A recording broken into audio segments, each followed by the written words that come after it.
Buongiorno, ciao, bene, molto bene, come stai? Hello. Today I'm going to review House of Gucci. I watched it last night at the cinema. It's a film directed by Ridley Scott. Ridley Scott's a legendary director that's directed such films as Alien, the original Blade Runner, Gladiator, most recently The Martian, and this is his newest film. It's got a huge ensemble cast, very famous actors. Lady Gaga and Adam Driver are the two leads, and there are many other famous actors in it, including Al Pacino, Jared Leto, Jeremy Irons, Salma Hayek's in it as well a little bit. And yeah, I'm going to talk about what's good in the film and just my overall thoughts. So first things first, without giving too much away, this is the story of Maurizio Gucci. So this Maurizio Gucci is played by Adam Driver. He is the son of Rodolfo Gucci, who's played by Jeremy Irons. And he's a lawyer.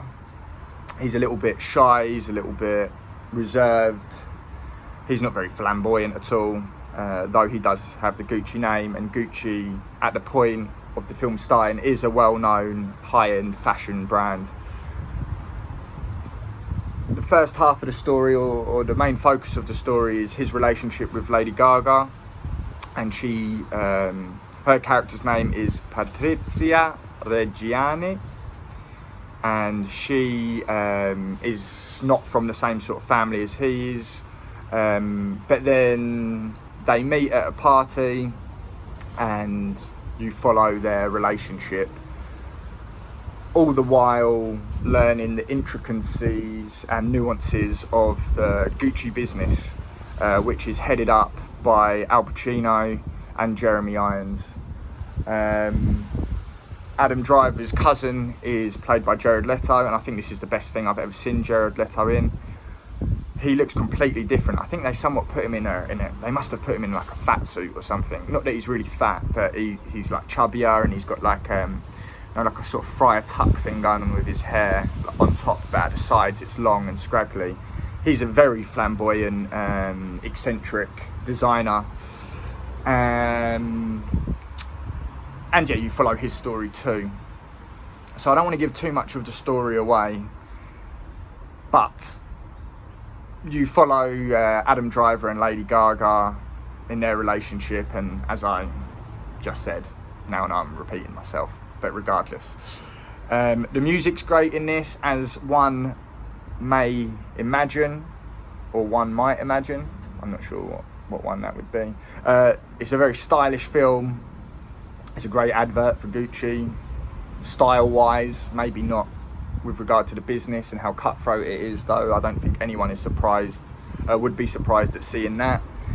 In many ways, this film deals with the vicissitudes of being a member of a wealthy, affluent, successful family, and you sort of follow Adam Driver's journey into discovering himself, and you follow Lady Gaga's journey. She's a very ambitious lady in this film. She's got a will to be successful, a will to be wealthy, and that's as much as I'm going to say about that. With regard to the performances, I think Lady Gaga is excellent in this, as is Adam Driver. They are definitely the leads in this.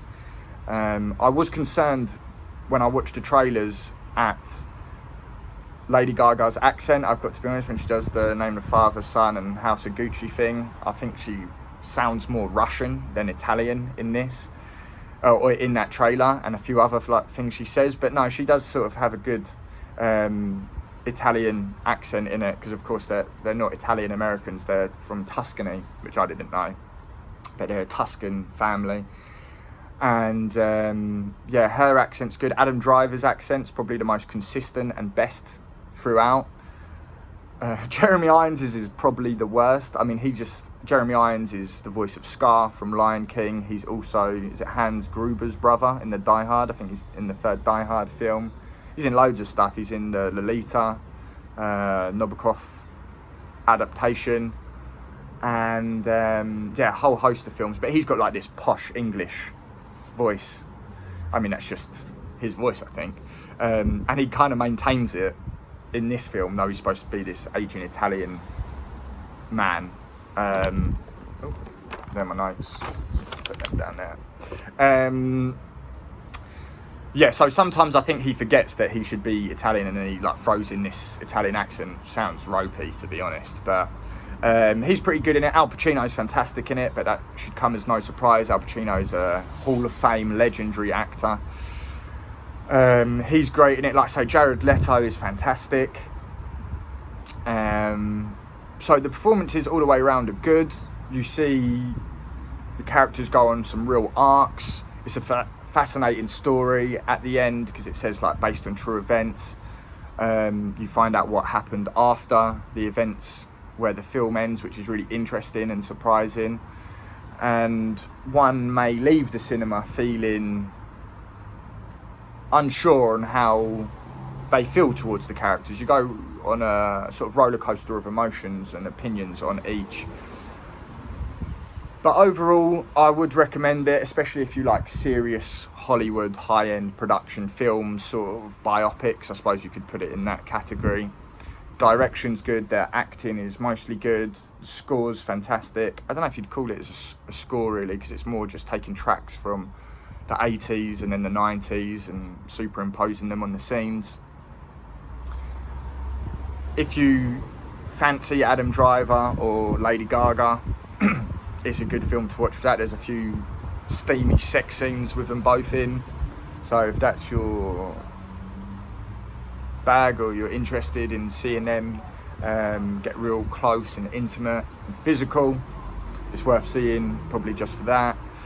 And yeah, really good film. I'd give it a solid 4 out of 5. Not that I've really ever rated films before on this channel, but I would recommend it. House of Gucci, check it out. Thank you for listening. Like, subscribe, leave a comment, share. All that stuff would be greatly appreciated by me. Salute.